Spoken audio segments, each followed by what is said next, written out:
मेरे प्यारे मित्रों, आरती की छोटी छोटी कहानियों की दुनिया में आपका स्वागत है। लीजिए, एक बार फिर आपकी मित्र आरती लेकर आ गई है आपके लिए एक नई कहानी, जिसका शीर्षक है दृढ़ निश्चय। शुरू करती हूँ। एक बार की बात है, एक सूफी फकीर हसन हुआ।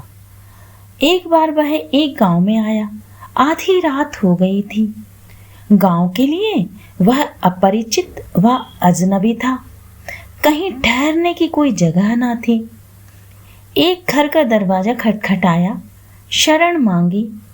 गृह मालिक बोले, पहले कोई गवाह लेकर आओ जो तुम्हें जानता हो, जो तुम्हारी विश्वसनीयता की गवाही दे सके, तभी ठहरने दूंगा। आधी रात, अनजान जगह, गवाह कहाँ खोजें? कोई भी तो यहाँ पहचान वाला नहीं। एक वृक्ष के नीचे सोने ही जा रहा था, तभी एक आदमी वहां से गुजरता दिखाई दिया। हसन ने उस आदमी से कहा, मैं इस गांव के लिए अनजान, अपरिचित हूँ। पूरी बस्ती सो गई है। क्या आप मेरी सहायता करेंगे? आदमी बोला, क्या सहायता चाहते हो? हसन बोला, थोड़ी ही दूर एक मकान है। क्या तुम उसके मालिक से ये गवाही दे सकते हो कि तुम मुझे जानते हो? वह आदमी हसन के करीब आया और बोला, पहले तो मैं तुम्हें अपना परिचय दे दूं कि मैं कौन हूं। मित्र, मैं एक चोर हूं।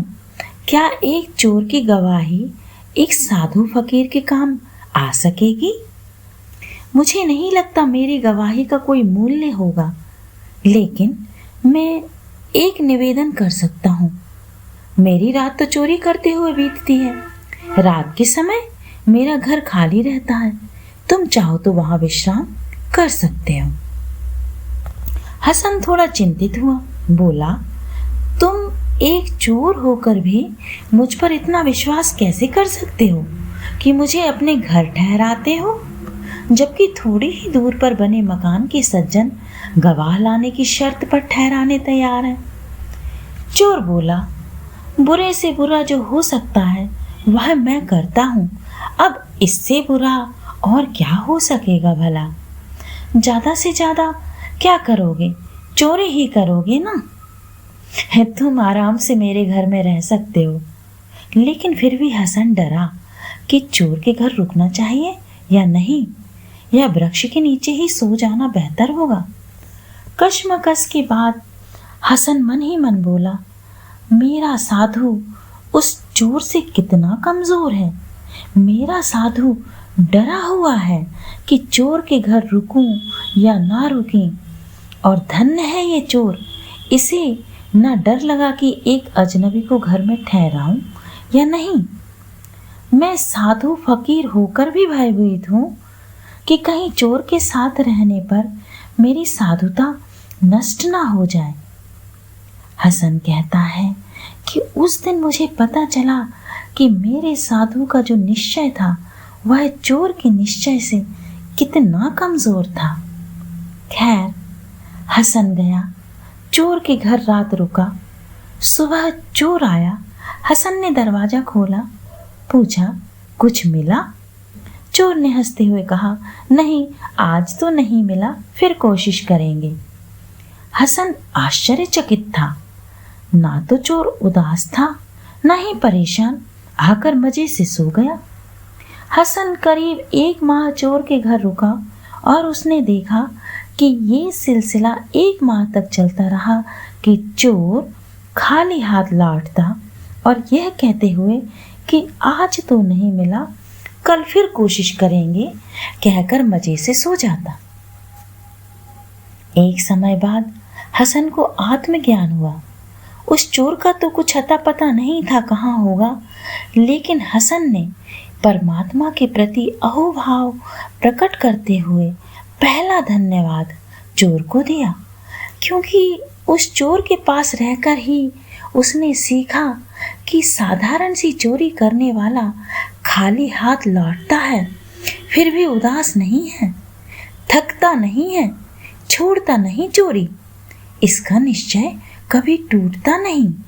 जबकि मैं परमात्मा को खोजने निकला हूँ, परम संपदा खोजने निकला हूँ।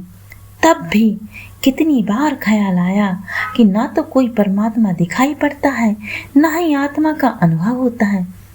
सब बेकार मालूम पड़ता है। लगता है झूठी है सारी खोज, छोड़ दूं सब। हसन कहता है कि तभी मुझे उस चोर का ख्याल आता था कि साधारण संपदा चुराने वाले का निश्चय इतना दृढ़ और परम संपदा खोजने निकलने वाले का निश्चय इतना डावाडोल। इसीलिए जिस दिन आत्मज्ञान को उपलब्ध हुआ, पहला धन्यवाद चोर को दिया और स्वीकार किया कि मेरा असली गुरु वह चोर ही है। हसन के शिष्यों ने उससे पूछा कि असली गुरु होने का कारण? हसन बोला, उस चोर का दृढ़ निश्चय। मेरे प्यारे मित्रों, सत्य ही तो है, वह दृढ़ निश्चय ही तो है जो एक नदी समुद्र से जाकर मिल ही जाती है। वह गहन प्यास ही तो है जो उसे अनंत समुद्र तक ले जाती है। दृढ़ निश्चय अर्थात पूरे प्राण इतने आत्मसात हैं कि चाहे हार हो, चाहे जीत हो, चाहे सफलता हो या असफलता हो, चाहे जन्म जन्मांतरों तक ही क्यों ना भटकना पड़े, प्यास कम ना होगी, खोज जारी रहेगी। चाहे बाहर सब कुछ खो जाए, भीतर खोजने वाला संकल्प कभी ना खोएगा।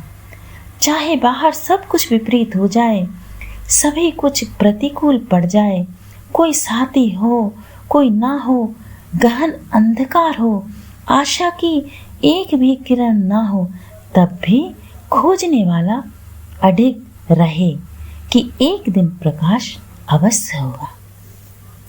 साथियों, इसी के साथ अपनी बात खत्म करती हूँ। उम्मीद करती हूँ आपको आरती की छोटी छोटी बातें पसंद आती होंगी। इसी तरह अपना प्रेम व स्नेह आरती पर बनाए रखिएगा। कहानियाँ देखते व सुनते रहिएगा। प्रणाम।